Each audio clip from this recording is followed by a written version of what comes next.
Make some motherfucking noise!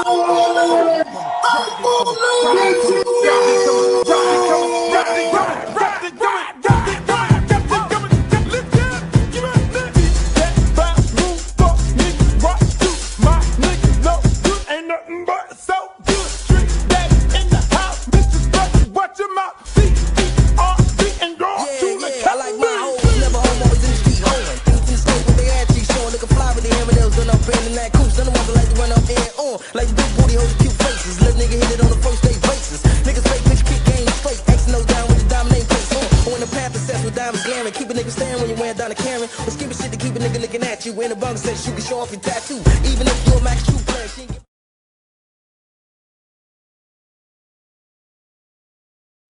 Yo, what's up, y'all? Welcome to another edition of yours truly, Uncle Luke Show podcast.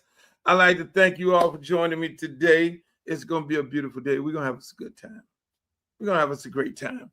We are going to have us a great time up in here because it's a beautiful day, man. Hey, look, I know y'all getting ready for Christmas. Let me get some Christmas on the page. Since y'all just sitting there chilling, I need to get some Christmas on the page. Let me go on up in here, act like I know what I'm doing. Yep, there we go. We are Christmas. It feels like Christmas. It feels like Christmas. It feels like Christmas. It feels a little bit like Christmas. Y'all can't be mad at Christmas. I don't want nobody to be mad at Christmas. Y'all come up with all kind of other stuff about days that y'all don't like, shit that y'all don't like. I don't want nobody to have beef about Christmas. Right now, before I start off, you know I always do it like Uncle Al. Where you from? That hood is fire. You like the hoodie? Hey, you like the hoodie? You like the hoodie? It's the great fit. It's the great fit. It's the great fit. Yeah. It's the great fit. Let me move the microphone out of the way. You know, you got the blue. Yeah. It's the great fit, baby. You got to put the hoodie on. You got to put it on. You got to wear it right. You got to wear it right for the show. Hey, this show is always brought to you by Uncle Luke. It's always brought to you by Uncle Luke Gear. So if you want all your Luke gear, go to www.lukerecord, not with an S.com. And you can pick up all your Luke fresh gear. We got hoodies. That's what I want everybody. I want people to. I said I'm gonna do something. Because I want. My ultimate thing is for a family to, you know, like on Christmas, how y'all dress up with your PJs on, like put your PJs on, have your Luke hoodie, like the whole family have a Luke hoodie, Luke hat with their PJs on. Man, that'd be so fucking dope. That would be so dope. That would be so freaking dope if a family like put all that on and y'all just be chilling up under the tree with the pictures and all that. Man, would that be crazy? That would be absolutely something special. I mean, I would have to send you. I would have to definitely send y'all a whole bunch of Luke gear. There's no question about it. I would have to like send you tons of Luke gear, love, signed, autograph. That's what I'm gonna do. If there's a family that send me a picture, I'm gonna send you some Luke gear signed. That's what I'm gonna do. I'm gonna send you a Luke gear that's signed. And that's how we're gonna do it. And we'll just send it out to you. You guys see, hey, look. We'll work it out. These DMs, you can just go into the DM and do that. We'll work it out. I like to thank everybody who's on Twitter, Uncle Luke Real One, on my Twitter page. I like to thank everybody who's on my YouTube page, my girl Glow. I see you over there. I like to thank everybody who's on Twitter, which is called X. I see y'all. I know you can't see your comments, but I can see your comments right here like that. Like that on Twitter, DOT. I can see y'all. I can see you. On Facebook Live. We're on Facebook Live for the first time ever.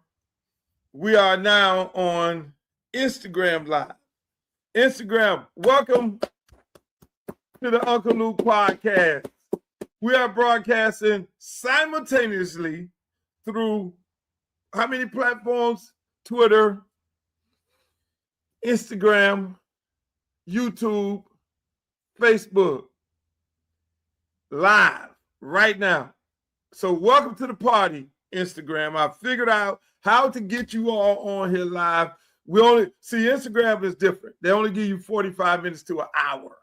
You can only be on Instagram for an hour live. Other than that, they're going to cut you clean off. So all my good friends on IG, I appreciate y'all joining us for today's show. It's nowhere in the world I can check. If somebody can go over there and check to see if it is live on my page, Uncle Luke Real One, because there's nowhere I can check. The thing just told me to hit the button and say live, and I'm over there. Yeah, I did check. I'm looking right now. We are live on Instagram. I have to go to Instagram page and see all the people on there. Yeah, I have to go to the page and see them all on there. How y'all doing, Instagram? I got to go directly to their page to see their comments. Look at that, Compton on there. Compton, everybody, hey, Instagram Chi-Town is on there. I'm just saying, but they're on a super delay. For the first time, we got IG in the building. Shots out to Instagram people. Y'all over here. See, they don't show up on the page like you all do. You know what I'm saying? Lisa Bell. What's up, Lisa Bell? Happy Thanksgiving and Christmas. Thanksgiving is over with. What now on Christmas? That's over with. That's done. I got my Christmas hat on, the red. You know, I got all flavors. I got the Luke hat, all flavors. Hey, we got a really big show today, ladies and gentlemen. The show is about the pop-off. I hope y'all been liking these shows lately. You know, I've been feeling my way around. Please like, share, subscribe if you're on Twitter, if you're on Instagram, if you're on YouTube. Like, share, and subscribe to the show because it's gonna be big today.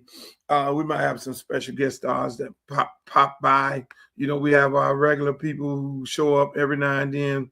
Our good girl D from D Love Sports. She comes by every now and then. We love D. We love our good friend Streeter. Streeter normally pops by every now and then. You know, that's the pop-out show. You know, and all my other good friends, what I do is I'll tell them about the show late. And that's my fault. To be honest with you, it is my fault. I tell them so late, and they be like, yo, man, you just told us the last minute about the show. And I'll be like, yeah, I'm sorry. I did. You know, I just, you know, it's just, I got to get my shit together for the new year. But we're feeling our way around. We're finding our way. We know we like this location in the theater versus the other locations. You know, I let people give me their opinion. You know, I have some good people that tell me, hey, look, man, we like the outside location. We like with the nostalgia in the background. But then most people like this particular location here inside the theater right here. But again, ladies and gentlemen, I just want to thank you guys for joining us today. And that last show, I don't know how I'm gonna come behind that last show. Real talk. That last show was fucking epic. That last show was bananas. I mean, that was Warren Sapp. We had Brad. We had Footballville, Streeter. We had you name it. We had everybody on that last show. Trick Daddy. I mean, that show was epic. I thought the show before that was big when we had Alonzo Hosman and all these. And let me just say this for you guys. I've been kind of holding back with the guests because I want to get the actual podcast where I'm really comfortable, where I feel like, okay, good. I want to invite people. It's almost like getting your house in order. You know, when you get your house in order to, you know, when you get your house in order and you say, this is how I want it to be before I bring people over. So I'm like really feeling good about it. And I've started to gradually bring people over to the house and let them feel comfortable in coming on here. But at the same time, let people understand what we're doing and how we're doing it. You know, because we sports, politics, and entertainment over here. We ain't just one thing. We ain't just talking sports. We talking all different types of things because we're versatile like that. You know, it's not that many people that's versatile like that. So we'll have people from all genres. We'll have politicians over here talking politics. We'll have people over there talking sports. Whatever the hot topics are of the week, that's what we do. You know what I'm saying? We can, you know, we're versatile. You know, we can get on with the best. But that last show, like I say, man, that was crazy. I mean, here's an excerpt from the last show. You got to check this out. Listen, I'm going to say this. I'm going to say it disrespectfully. You could melt a Parker and pour them on not one school in Dade County. You know that. Y'all got lucky that time. As you looking at the most decorated cane in school history from a Parker. Wake up, boy. Wake up. One, you talking about one. You talking about Carlos. You talking about one player. Carlos, we got my umbrella hat on. Stop it's that. 50 kids from Miami-Dade County in the NFL. How many from a Parker? Uh-oh. And they ain't playing with the damn. Hold on. Hold on what? Say that? Hold on what? Which one? The kids from Miami for damn. Which one? Who was the best? The best kid in college football, his name is Malachi Tony. He's right here from Miami-Dade County. Oh, that's right. We watched him on the Heisman. That's right. See what I'm saying? That show was bananas. And if you miss any of these Luke shows, you could always go to my YouTube channel, Uncl Luke TV, and you can see the entirety of all these shows. And I want you to go over there and check it out. But when you go over there and check it out, make sure you subscribe because you're gonna need to subscribe to this. I mean, we got so much shit. I mean, by the time we get to the new year with this show, and that's why I want it to all be polished for the New Year's, because when we get to the New Year's, it's gonna be fully polished and everything gonna be just like clicking. But we're gonna have some great time today, ladies and gentlemen. Like I say, that last show and any other show, you need to go over there and check it out. The Highsmith show was dope. I mean, we talked about football, we talked about everything. I mean, that was another epic show. And on the Highsmith show, people, on the Alonzo Highsmith one, we had another Hall of Famer, Edgerrin James. See, the thing is, I know so many Hall of Famers. I mean, we're going to a Hall of Fame event this year when our other boy get in, wide receiver, University of Miami. When he get in, hopefully he gets in. But at the same time, man, I'm just holding back, man, because I got artists after artists after artists. I got politicians that's willing and ready to come on.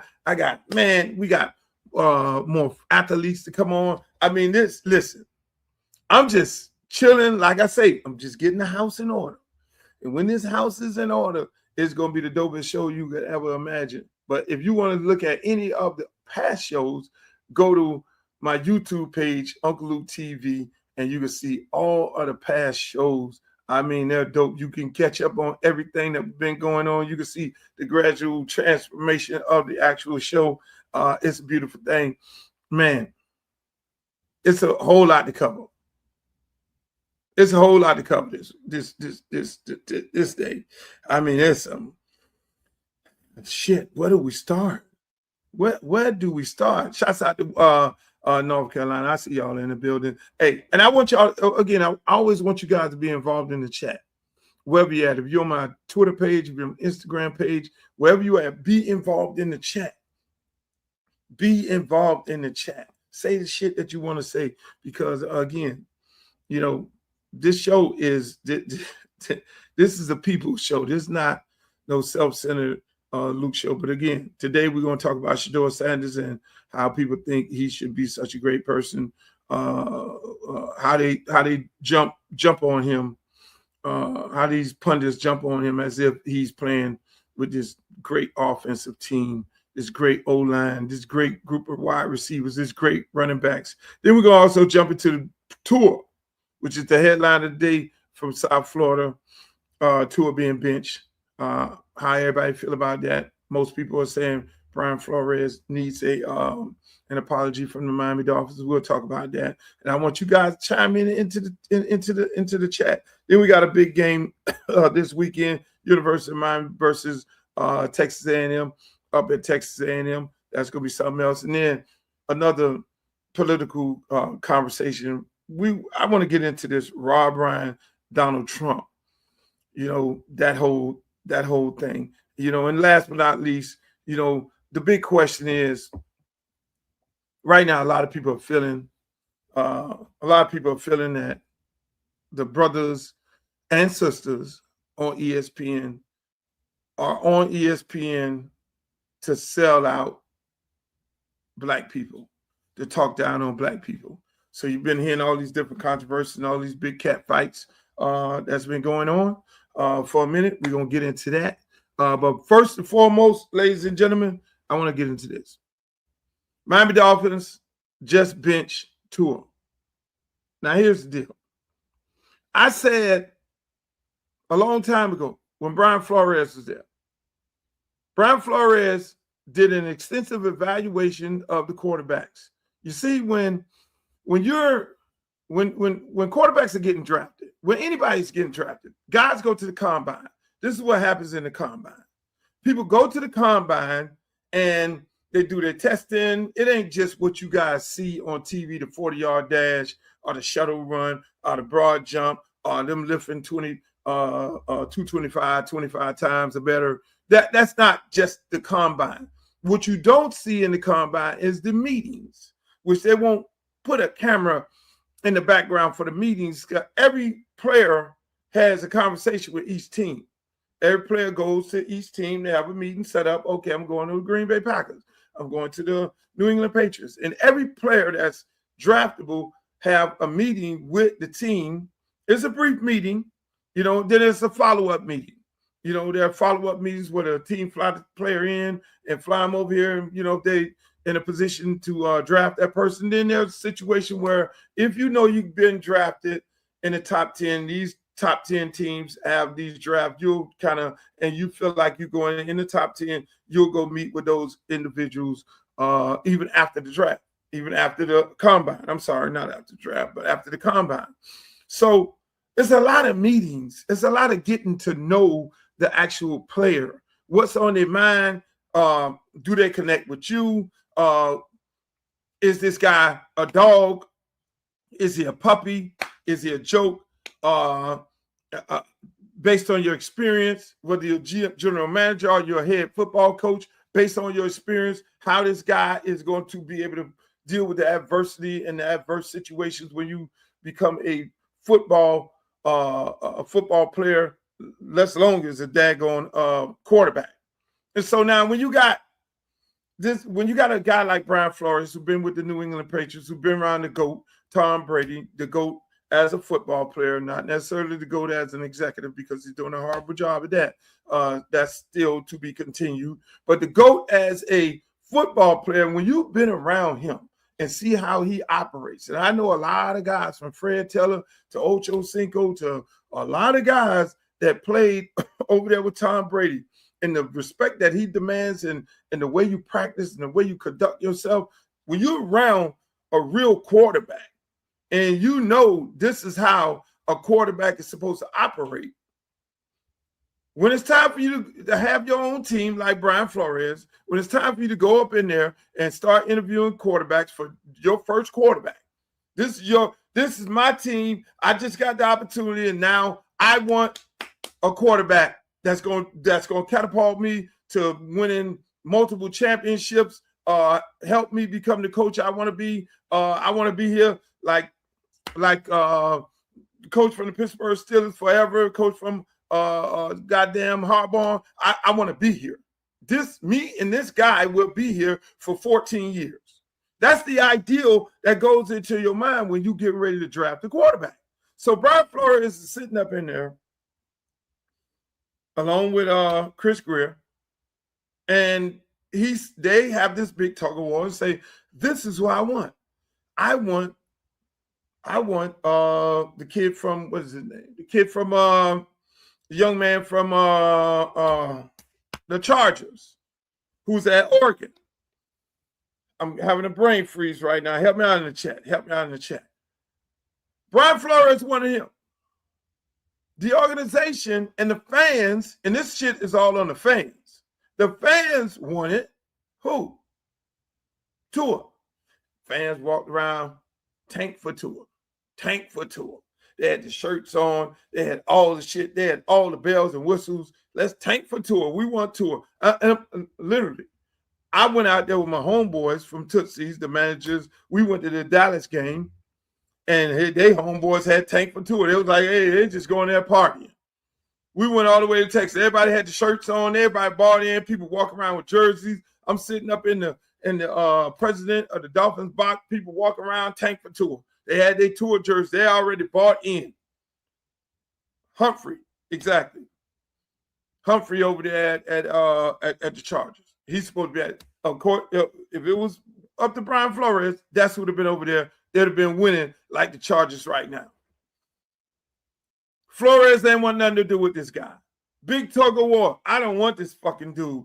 The dude comes in for whatever he showed Brian Flores. He showed Brian Flores he is what he is right now today. He's basically quit, in my opinion. In my opinion, the dude quit. In my opinion, the dude quit last year. When he got the other concussion, he quit then. When the team was like, okay, we need to discuss whether or not you're going to come back or not, I think Buddy quit right then. You feel me? And so, again, when you're a football team, you got to depend on your football head coach. You can't listen to the fans. That's why I love so much about winning organizations. Winning organizations like the Miami Heat. The Miami Heat can have a down year, but just rest assured they're going to come back because they don't give a shit about what these damn reporters in Miami and these radio hosts have to say.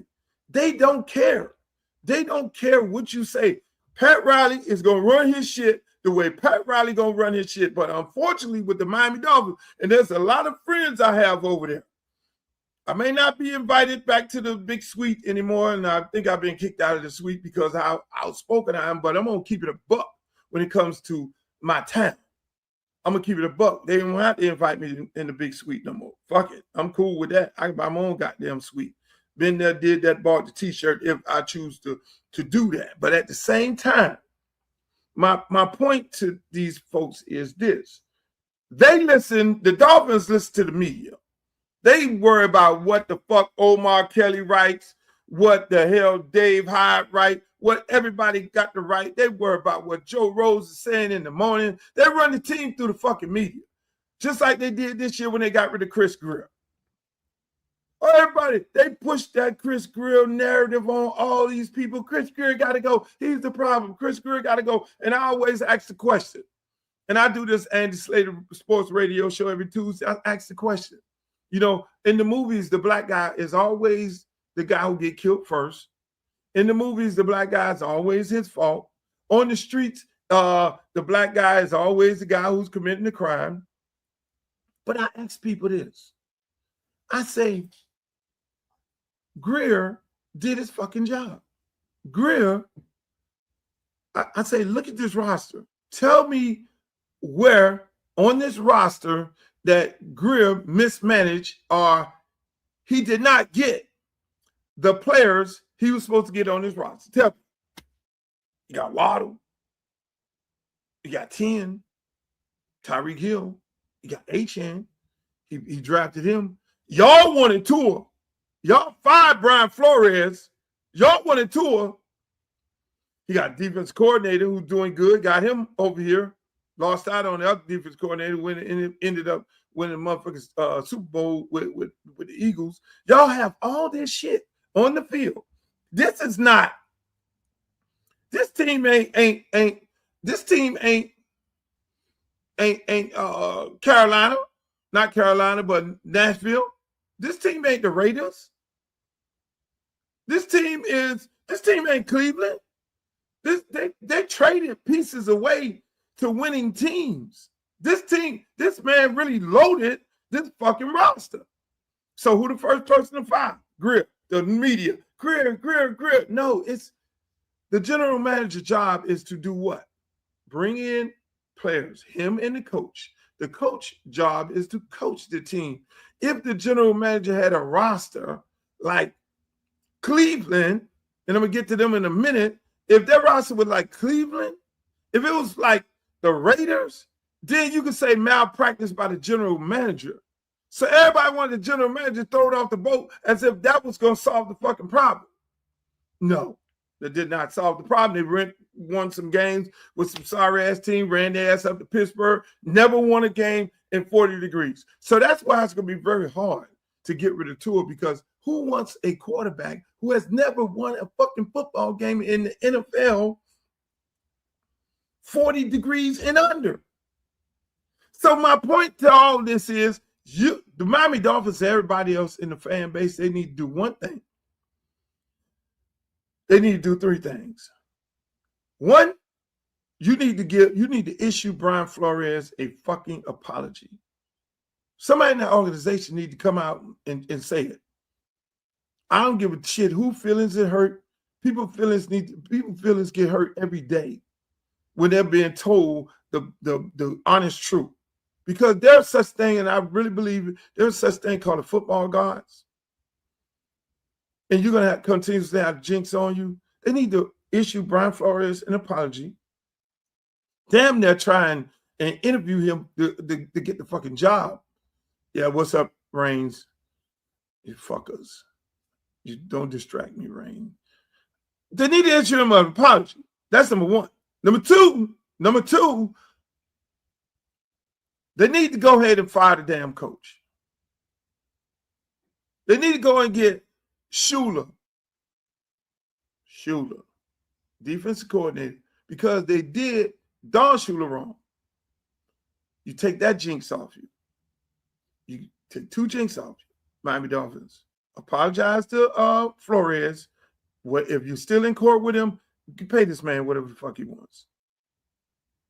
Shula, next head coach, let him go get an offensive coordinator. Matter of fact, you can offer the offensive coordinator job to goddamn to the head coach right now, because that's all he is an offensive coordinator.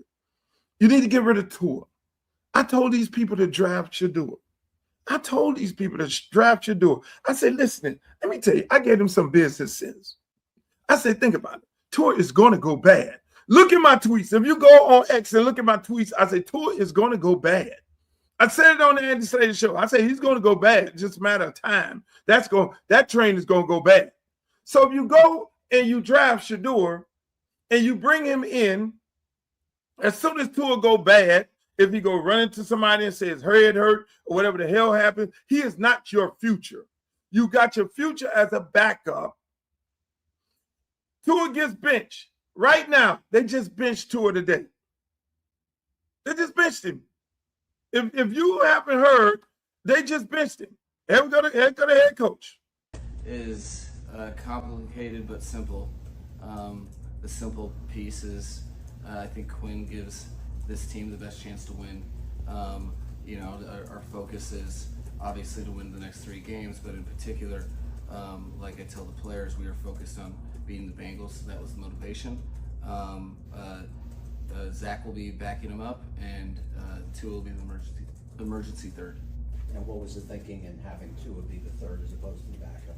I think it was the best for all parties involved: Quinn, Zach, and Tua. Mike, Emergency third.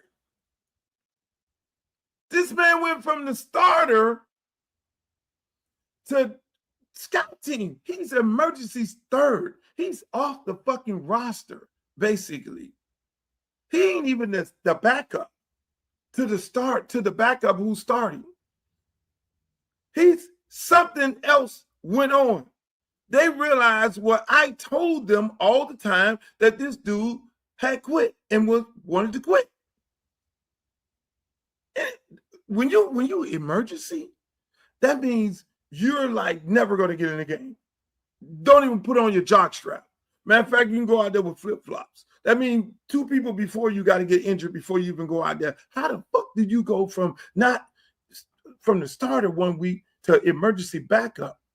But that's that's irrelevant to this conversation. The conversation, I told these people around here on all of my media platforms, they don't listen.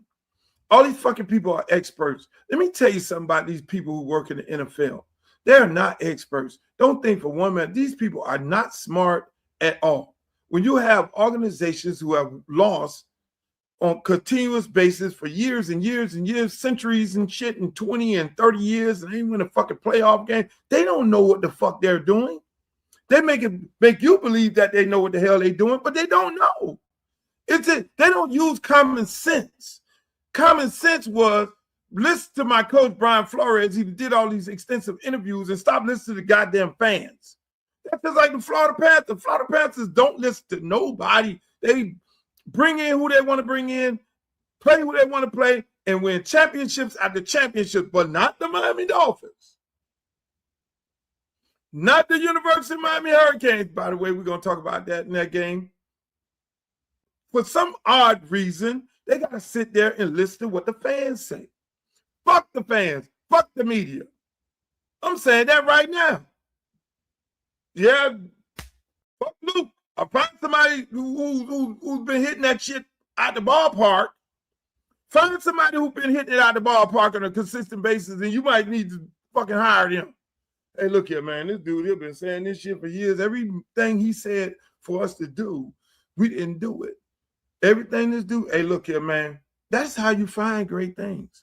Right now, if I want to look for an artist, and that kid been putting out song after song after song, and people have loved him, like him, I might not like the first joint. And then he come out with another joint, and locally he's hot. Everybody love him. I gotta, regardless of whether I like it or not, I gotta take notice, and I gotta bring this kid in. I gotta see what the hell going on with him and see, how he moving. But unfortunately, that's not the Miami Dolphins. They got it all figured out. They're going to go and hire some other dummy as the general manager. And like I said, I was breaking it out. Get Shula. Bring Shula in here with Alonzo Highsmith. Here we go again. Same shit. I'm going to start charging these people for my, I'm going to start people giving consultation fee. Campbell's Consulting. Hey, here we go. Another one for you Miami Dolphins. Bring Shula in as a head coach. He'll get a great offensive coordinator. Tell him he has to be the defense coordinator and the head coach. That's number one. Bring Alonzo Highsmith in as the general manager. You're going to win. Cut whatever deal you need to cut with Tua. Get his ass the hell up out of here. Let these guys build a new program. They already got some good pieces in place. It's just a matter of them bringing in a quarterback. Hey, look, you got an opportunity to see in these guys whether they're going to be able to perform at quarterback right now. And that's it. Find you a way to go get to a Virginia in the building. I like to see y'all, Virginia. I love y'all. All right. Speaking of, and here's where this man Tua quit. Look at this interview. This right after the game. Some things offensively that we were doing.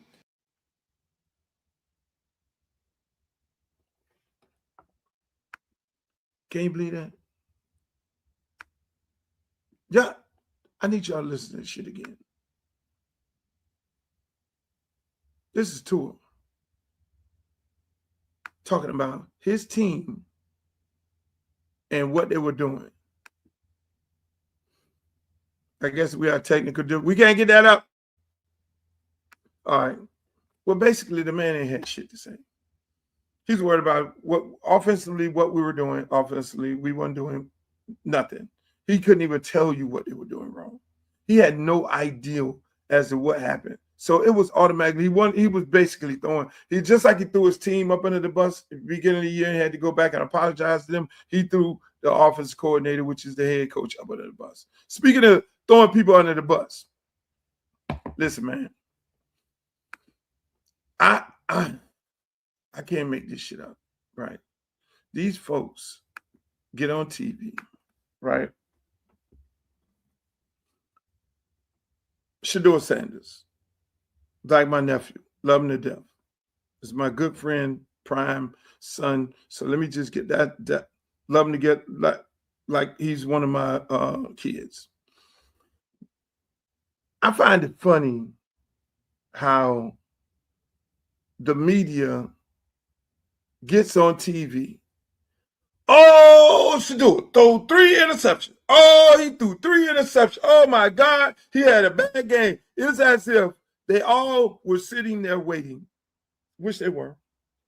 After the 300 and some yards game, they wanted to downplay that. Oh, it was just a sorry team he played. They were 1 and whatever. Nah, they're an NFL team. Oh, he threw 3 interceptions against the Bears. Oh, this and that. But I love the fans. I love you guys. I love you guys who break this shit down, because these people on TV want you to believe. They think they really talking to themselves right now, because most of them played themselves behind this Shedeur thing, because this Shedeur thing ain't just a black thing. It ain't a white thing. This is a people thing. It ain't that. You got more white people commenting on, hey, this shit ain't right. Then you have black people. You know, this is a universal situation, which they're making this kid out of martyr, which I love it. You know, God say he works in a mysterious way. This is the mysterious way he works, because everybody can see, unlike these Rex Ryans and all these people of the world, everybody can see the bullshit. It's amazing, right? You'll have Colin come on there on the herd, and at the beginning of the week he'll be saying one thing, and then he'll see people pushing back on his comments, and then he'll just change his whole tune to be like, yeah, no, Shedeur. He'll change. These guys are changing their tune about Shedeur in midweek after they just said some dumb shit at the beginning of the week, like some real hateful shit, like, oh, he ain't this and he ain't that, he ain't him, or all that, like, oh, he played horrible, oh, he threw 3 interceptions, and then the people, you guys, will get online and break that shit down to the Lord's terms. Look at the fucking offensive lineman. Look, this dude can't block a dog. Look at this here. Look at the blocking scheme. You got 3 people over here trying to block 2 people, and you got 3 people coming at the man. So I love it. And y'all keep doing y'all shit. Y'all keep breaking it down, because these people, they're under the belief that they believe that they could tell us, these people on TV, that they could tell us it's a duck, and it's not a duck, it's a fucking dog. They get on there, oh, it's a duck, it's a duck. No, it's a dog. It's a dog. It's not a duck. And so they want to believe that they're telling us, they're making us believe something they want us to believe. They want to control the narrative, but I love it. I love these people. I love these people. I love America. I just love everything about America, because we ain't with the bullshit. Y'all done played yourself. Everybody on TV, you done fucking played yourself, because at the end of the day, they jump on the beginning of the week. He played bad. He threw 3 interceptions. Mind you, one of the interceptions hit Jerry Jeudy dead in his fucking chest, and he just gave the man the ball. Shots out to Jerry Jeudy. You gotta get shit together, boss. You from the crib. You from the crib, Jerry Jeudy. You better than that, goddammit. Jerry Jeudy, you from the crib. You making us look bad. I got motherfuckers like Warren Sapp on here trying to, tell us that, we ain't it. We are it. Then you got the other interception, where it was batted down. It was tipped. It was a tipped ball. That was the second interception. Then you can't run the football. Then you got the man that's under duress, like serious duress. Nobody on the offensive line is blocking. You got 2 people from the taxi squad on there, and then the other guys who's supposed to be starting ain't starting. So the man running for his fucking life, but then they don't want to say that, oh, he had a bad game, as if he was just standing up in the pocket, doing like Tua, throwing the ball to the wrong person, and not giving a fuck. So it's great to see people cape for this young man, because it's all bullshit. I love it. It's all bullshit. It is bullshit. Yeah, Flex, I agree. The Cowboys is horrible. That's my team. Yes, we're horrible. So I love the fact that when they do that. But then here's an example. Here's an example of not just black people watching this whole Shedeur thing. Here's an example when it came to a quarterback, and you ain't even hearing this shit. You ain't even hearing this shit on TV. They ain't harping on this. Here's a kid, a quarterback, who's at the Heisman Trophy ceremony. He lost. He lost at the Heisman Trophy ceremony. Did not win. What did he do after is what you need to see. Where we live in two Americas, because if Diego Pavia was a black quarterback who got 189 first place votes, lost out on the Heisman to Fernando Mendoza, obviously, got 189 first place votes, that black quarterback goes on Instagram and says F all the voters. Oh my God, can you imagine what Rex Ryan would say? And then that night after he doesn't win the Heisman, he goes clubbing and he has bottle girls hold up a placard that says fuck Indiana. Tell me, just entertain, what would happen if Shedeur Sanders did that?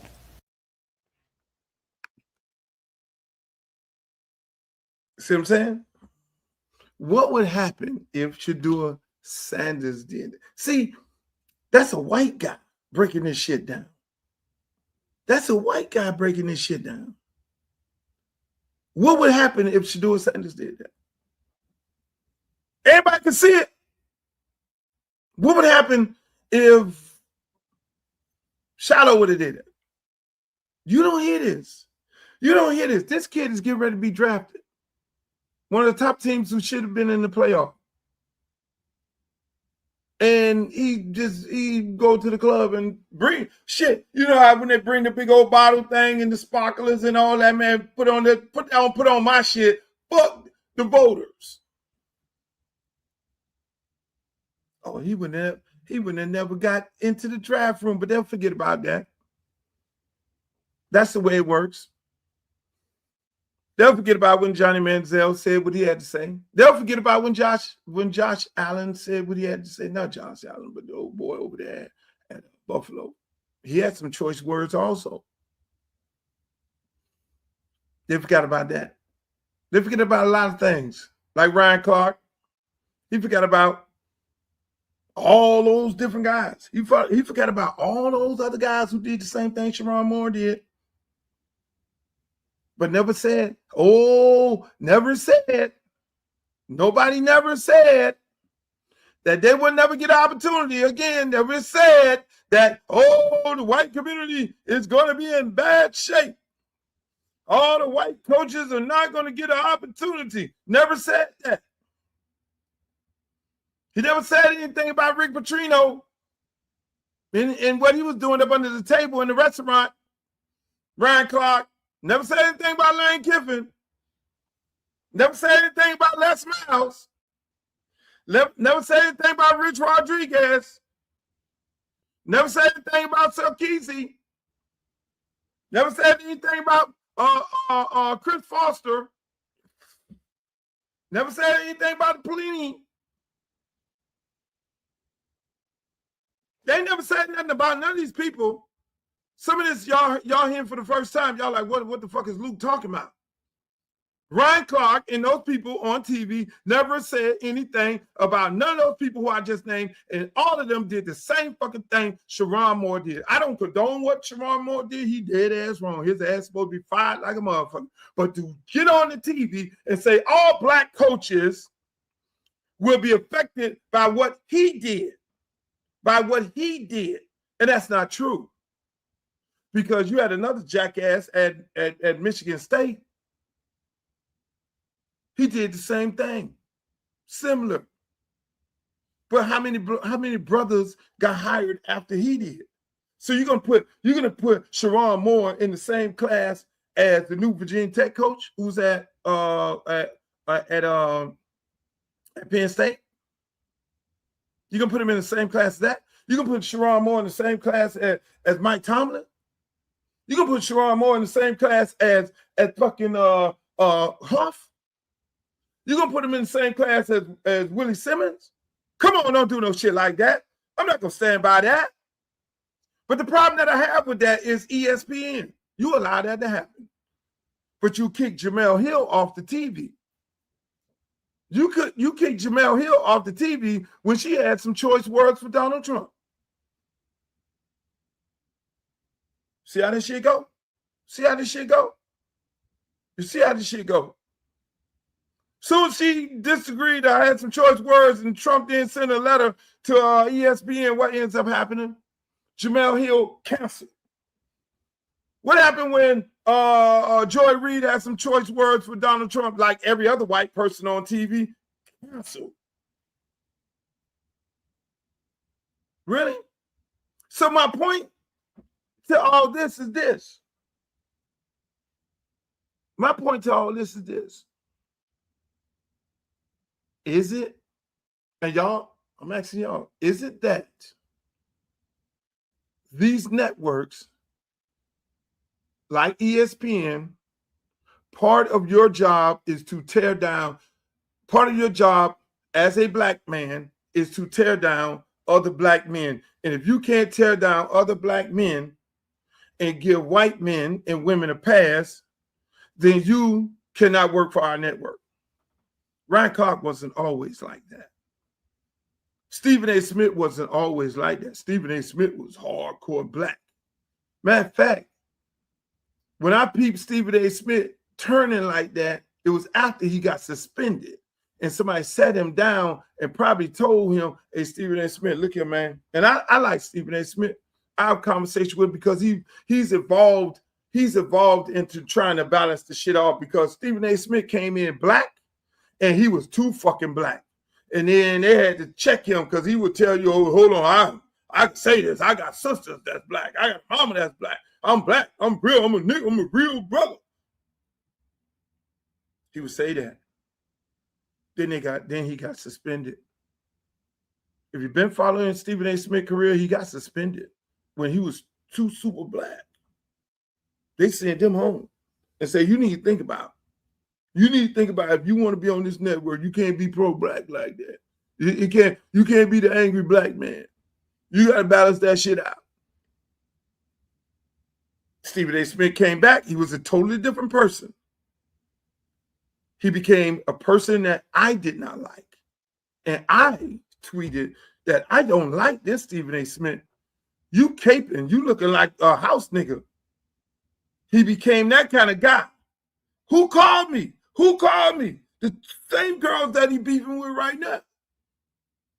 Jemele Hill called me and say, Luke, Stephen ain't like that, Luke. He good dude, man. He helped all us out, man. Stephen A. Smith is a good dude, man. Luke, man, real talk, man. He is a good brother. He's a good brother. He helped a lot of people get on at ESPN. And when Jemele Hill told me that, I was like, oh, okay. I respect that. You know the brother, you and the brother work together. You know the people that he supported. You know other brothers and sisters that he supported, and I respect that. So I backed the fuck up. Me and Steve, I even went and did Stephen A. Smith's show after that, after Jemele Hill. So then it's kind of funny that they're beefing right now. It's not funny. It's bad. It's a tragedy. It's fucking tragedy. This girl who checked me on him, they're beefing for the same thing that I had a problem with. This it's interesting. Kerry Champion, my good friend Joy Reid. I mean, Stephen A. Smith's taking all the smoke from all these people who are in his industry, who all these women who were canceled because of their tough stance as black women and black people, and now you're beefing with them. He has to get his shit together. But then going back to the actual point that I'm trying to make in with Ryan Clark and Stephen A. Smith, Stephen A. Smith kind of found a balance, but Ryan Clark is over there right now after Stephen A. got suspended. Ryan Clark is murdering black people, in my opinion. And it shouldn't be like that. I even heard him sitting on there talking about Mike Tomlin. You can't go from saying Mike Tomlin gave you the opportunity because you was too small, you was this, you was that. Everybody said all these things about you, and you came in and you just said, fuck it, I'm just knock people the hell out because I'm tired of people saying I'm too this, I'm too that, I ain't this, I ain't that. And so Mike Tomlin gave me an opportunity, and I took advantage of the opportunity. And because of Mike Tomlin, I'm sitting here, then you gonna turn around right now and have all this smoke for Mike Tomlin talking about he need to be fired. Come on, bro.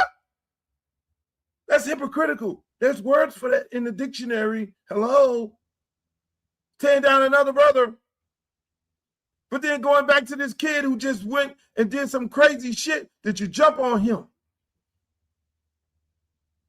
It's 1,000 other quarterbacks that play like absolute shit. It's 1,000 other teams that play like absolute shit. It's 1,000 other players that play like absolute shit from all different walks of life, all different races, creeds, colors, and all that you could talk about. But the cute thing to talk about is black men. Cute thing to talk. Whitlock, listen, man, Whitlock, I don't even fuck with no Whitlock. I'm gonna tell you that right now. Whitlock, in my opinion, is a piece of shit. I don't bother with no Whitlock. Let me give y'all a story. And I'm going off my program. But it is a part of the program of what are these black people? Whitlock is the example of tear down a black person. Whitlock is overboard. Whitlock is overboard. These guys try to play around with it. They still have, and I want Stephen A. Smith, I want Ryan Clark to win. I want them to find himself. I want Ryan Clark to find himself. I really do. I don't want this brother off TV. I want this brother because he's very articulate. He knows the game like a motherfucker. He knows the game. He knows the game. But I need him to balance this shit off. I'm always the voice of reason. When Mike Epps and Shannon Sharp was talking about fighting each other and all that shit, I first want to get on the thing. Hey, look at man, y'all chill the fuck out. We don't need all that. We don't need all that. Y'all teaching these kids some bad shit. Y'all teaching these kids the very thing that we're trying to prevent these kids from doing, which is getting on social media and screaming on each other. And that's why I say this to say this. I want Ryan Clark to win. I need him to win for more reasons than one, because he's the perfect person of the job. But I don't need him to win by sacrificing us. I don't need him to win by grouping all black coaches with Sharon Moore. I want you to get on that motherfucker and say, Sharon Moore, you did some fucked up shit. What you did was wrong. You let them kids down. You let the university down. You let everybody down. You let your family down. You let your kid down and all that, and leave that shit right there. But don't go to talk about you let all black coaches down, because black coaches will be affected by this. No, you're flaming the fire. You're giving these people who don't want to hire black coaches, qualified coaches, you're giving them a reason to not fucking interview black coaches, because half of them don't want to do that. Look at the SEC. How many black coaches in the SEC? With all these black kids in there, how many black coaches that have a football team in the NFL that's relevant? Only time a black coach get a football team in the NFL is when they want the coach to tank. That shit in New York Jets. As soon as they get all them draft picks and get all them players, they're going to fire him. And he's going to get another defensive coordinator job somewhere else. That's what they do. They fired the brother in Denver. As soon as they got all them draft picks, they fired the shit out of his ass and they brought in somebody else. They fired that shit. Hell. My good friend was over there in Cleveland. He tanked in Cleveland. They got all the draft picks and they brought in Stefanski. And he did shit. They did the shit at Miami Dolphins. Brian Flores, tank for Tua. They brought in all these draft picks, and they found that's what happens in the NFL. SEC black coaches ain't getting a job. There's a lot of black qualified coaches. Let me tell you something. Let me tell y'all something.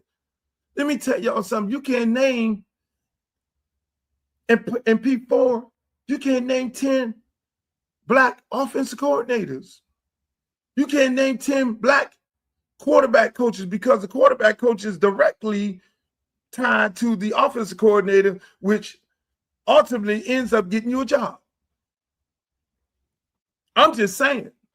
Don't shoot me.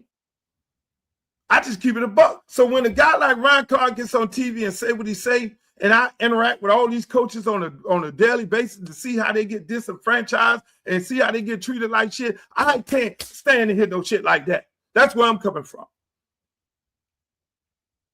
James Franklin, correct. You can't group Sharon Moore in with James Franklin. James Franklin is a fucking... You can't group him in with Freeman. Come on, Ryan Clark.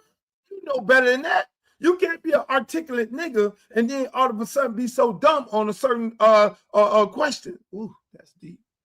You can't be an articulate brother and be so dumb on a certain subject. Ooh.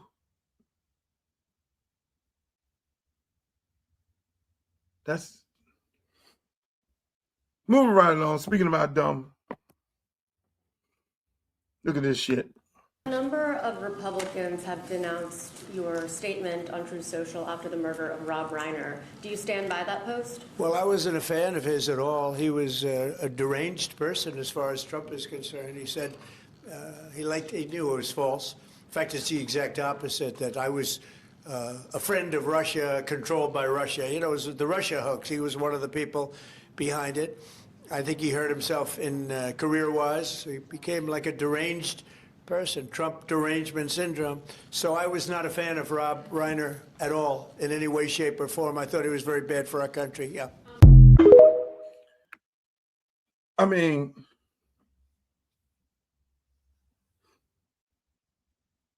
that's hard.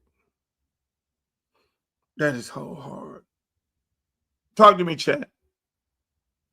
Do you agree with Donald Trump?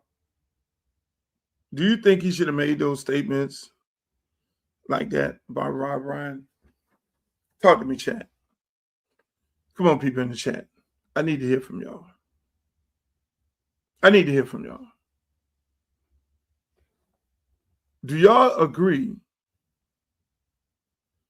with this guy, Donald Trump, in his opinion, assessment of Rob Reiner? Now, Rob Reiner, if you don't know who Rob Reiner is, Rob Reiner produced a whole bunch of top-of-the-line shows. One of his most famous shows was Archie Bunker. If y'all young, y'all don't know the Archie Bunker show. Y'all don't, what's the name of the show? The Archie Bunker show. Shit. I got a brain freeze. But Rob Reiner was a very outspoken person in politics. He had a problem with Trump. He said a lot of bad things about Trump, like a lot of other Americans who said a lot of bad things about Trump. And unfortunately, that's what it is. That's the deal. You know, yeah, all in the family. Thank you. Thank you. All in the family. And if you look at All in the Family show, Rob Reiner, they would talk about political issues. If you go back and look at those, Archie was a racist. His wife was, she was a ding dong. And Rob would get into these conversations with Archie, which everybody would talk about, which would be conversations about how Black folks interact with white people, and it was always political conversation. So Rob Reiner really believed in that. And the show was so great at that time, which is so amazing. Now, this show went on, All in the Family show was on God knows how long ago. Well, tell me in the chat. What year did All in the Family show come on TV? What year in the chat? Now, you're talking about 1971. You're talking about a show that was on in 1971, All in the Family. And they were talking about the same exact issues that affect us right here, right now. White supremacy, that's Archie. Rob Reiner, and he would call him stupid. How blacks be disenfranchised by whites, jobs and everything. If you go back and look at All in the Family right now, correct, I agree. Archie is Trump. If you look at that show, think about it. Now, I'm going to take y'all down a rabbit hole that y'all ain't nobody took y'all down. I'm going to take you down a real rabbit hole right here. Think about America today. Think about 1971. They were writing this shit in 1971 about blacks being disenfranchised by whites. You had a white man on there saying blacks are being disenfranchised by white. Racism should not be in this country. You had a white man, two white men arguing. One white man for equality, one white man for affirmative action, and one white man not for affirmative action. That was basically the show. And so we're talking 1971. Fast forward to 2025. Why would Donald Trump tweet some shit like that? I grew up in that era. Some of y'all grew up in that era. Who's the super voter? I'm 60-some years old. Get ready to have another birthday right now. That was my fucking era. My era, us seniors, us 40 and older, we're the ones who vote 100%. And so not only have I looked at All in the Family, but those racist people who think like Archie, who's still on this earth, and what you call them are mega. If that show came on right now, Archie would be fucking mega. MAGA. Archie would be MAGA. They would love that show. But it's playing out in real time in the White House because Trump is fucking MAGA. Trump is MAGA. I'm sorry. It's playing out in real time because Trump is Archie. Trump is Archie. So why would Trump make a statement about Rob Reiner, this man whose son allegedly slit him and his wife's neck? When their disturbed son who has mental issues, allegedly have mental issues, go and slit the mom and the dad neck. And for the president of the United States. Now, here, a known racist person, Charlie Kirk, they lowered the fucking flags to half staff. Let's honor Charlie Kirk. The guy who talks about black people, he don't want black people on no. I don't want to get on no plane with no black people. I don't think black people should be no doctors. I don't think black people should be running no aircraft. I don't no, fuck that. Martin Luther King was a hoe, and all that there. He did this and everything in the world that this fucking guy, Charlie Kirk, says, you want to fucking honor him. I want nobody dead. I don't want nobody unalive. I'm sorry. I don't want nobody unalive. Charlie Kirk has all the rights of his opinion. That's why I ain't fuck with no. I don't subscribe to that. I ain't looking at that. You know, hey, look, when you grow up in America so long, you know KKK is over there. You know, he's over here. You know them certain kind of pastors and shit. You know, I don't fuck with that. I'm leading them people over there. That's their business. But then now when you bring it to the forefront, why does Trump jump on Rob Reiner? Because Trump knows that there's a large part of his voting base, which is around my age, who still feels the same way about Archie Bunker, who love Charlie Kirk, who loves anything anti-black, who on that mega shit, who on that we don't like black people shit. That's like gold to them. So he jumps out there and says, fuck Rob Reiner and his wife. My condolences of them dead, but they deserve to be dead because he was so hell-bent on hating me.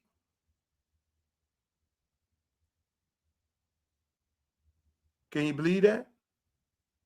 That's where we at. That's where we at. It's three folds of that, what I just gave y'all. 1971, Archie Bunker. I want you to go over there. If y'all too young and you never saw All in the Family, I want you to go over there because they're trying to erase Black history, but they ain't fucking with white history. But white history is still there. Go look at them damn art. Go look at All the Family show and tell me the things that they're discussing on that show is not the things that are happening in America right now today when it becomes a race issue, when it becomes DEI. See, DEI, they made up DEI. They wanted to get rid of affirmative action. And everything that's happening. Archie Bunker felt a certain type of way about affirmative action at that time and DEI at that time. Archie Bunker felt the same way Donald Trump, Steve Bannon, and all the rest of them, Charlie Kirk, and all the motherfuckers feel in 1971. Rob Ryan was on that debate. Rob Ryan probably ain't even need no fucking script. Say, let that motherfucker talk shit.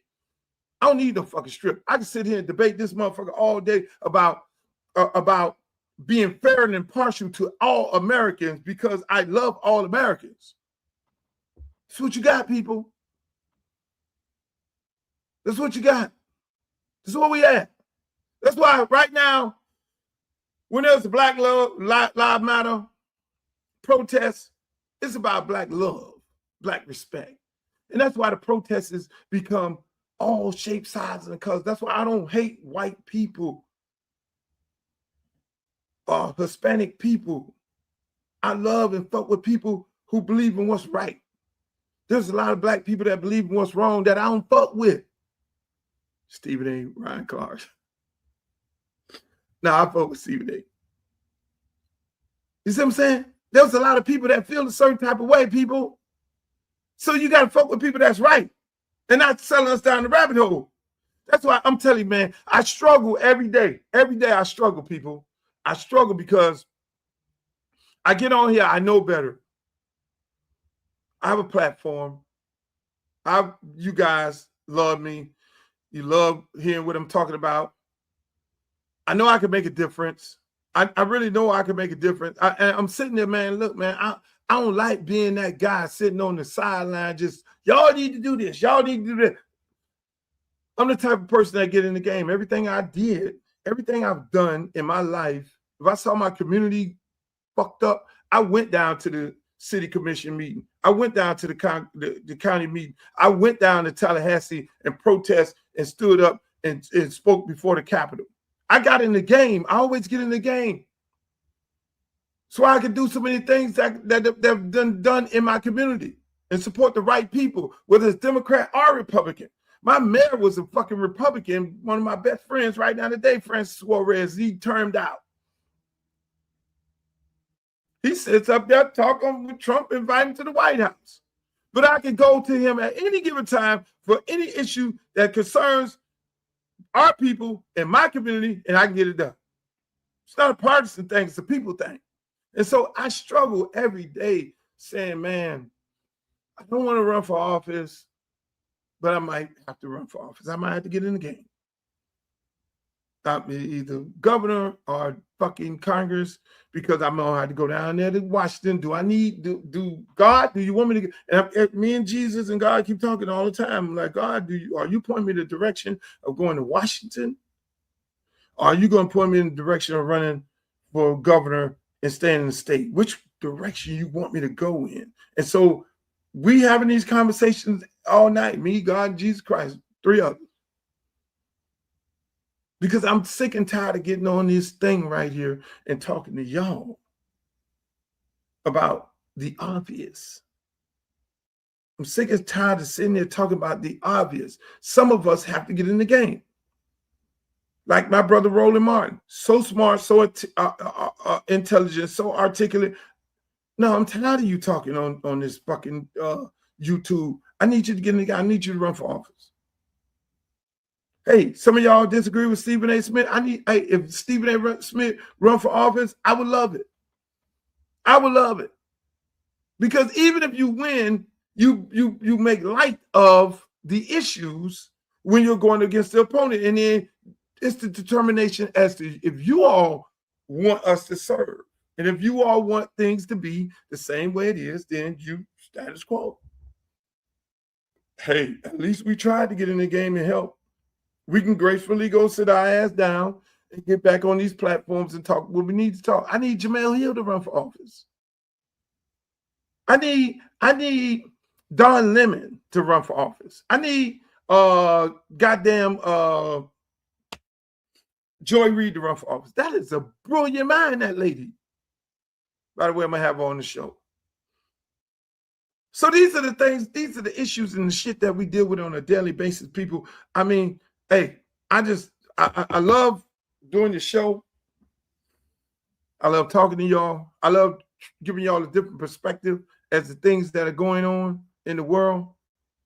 But right now, I got to talk about the institution called the University of Miami. We get ready to go up there to Texas and play Texas A&M. We're going to beat the shit out of Texas A&M. Everybody keep talking. Now the narrative has changed. Oh, Miami has never played in the front of 100,000 people at the stadium and all that. Now they're trying to figure out whether we can play in the front of 100. Man, we play in the front of 70,000 people. One thing about Miami fans is not like Texas A&M fans.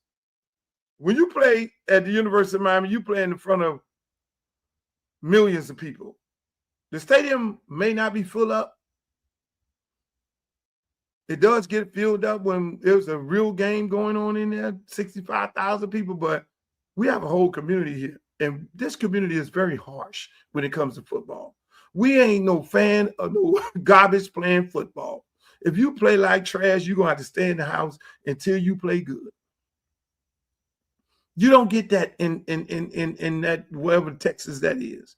They don't get that because they live in this little college town and they go out there, play bad and get beat. Then they go walk around, and all the little girls still blowing smoke up their ass, and all the little boys thinking they're the best thing since sliced bread. This is a big city, boss. You play like shit here, you're going to hear it. Whether you go to the 7-Eleven, you're going to hear it. You go to McDonald's, the McDonald's person, oh, hell no, you play like shit. I shouldn't even give you no damn food. You're going to be reminded on a regular basis that you play like trash.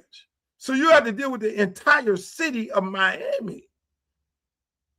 We don't play that. But the beautiful thing about it, our kids are playing at a very high level.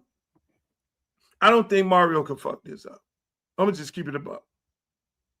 I really don't. Mario can't fuck this up because Shannon Dawson can't fuck it up. Our defensive coordinator is going to be well prepared. I love him to death. I think he's doing an absolute great job. He's going to have them guys ready to go. If they call outright 21 lead, we're going to block every motherfucking body and we're going to lead our way into the end zone. They can't even fuck it up. All plays are good plays. All plays are good plays. I'm keeping it up. Nobody going to fuck this up because we going up in that stadium with an attitude. We going up in that stadium with an attitude because y'all already tried us, which is the beautiful part about bringing Miami back to who Miami really is. Miami is part of our thing is it's us against the world. It's us against the world. Part of our thing, and they made it like that. When they put us in Penn State, not Penn State, but Notre Dame, Notre Dame, this argument, Notre Dame, Miami, Notre Dame. No, fuck that. We beat them. So they had us on the outside looking in. Yeah, large part of it. We put ourselves in a position, in a predicament. But right now, this is different charges of water. This is, I don't give a fuck what they call over here because it's 11 against 11. I don't care what play they call. All it is, Beck don't throw the ball to the wrong person. But if they call the run play, we blocking every damn person out there to block. We're going to block them all. Two people ain't accounted for, the free safety and the quarterback. We laying it all out on the line. Everybody keeps saying, oh, this is a tough way to go. You got to go through Texas A&M. Then you got to beat Ohio State. Oh, we want Ohio State. Oh, we want y'all in a bad way. You better pray to God. Ohio State, pray to God we don't get another shot at their ass. Dallas, Texas, the 31st at Jerry World. Jerry World wasn't shitting at my Dallas Cowboys. They weren't shitting until they had Miami players in there and the Miami coach. We feel right at home at Dallas. So, ladies and gentlemen, I enjoyed myself today. Hopefully you guys enjoyed yourself.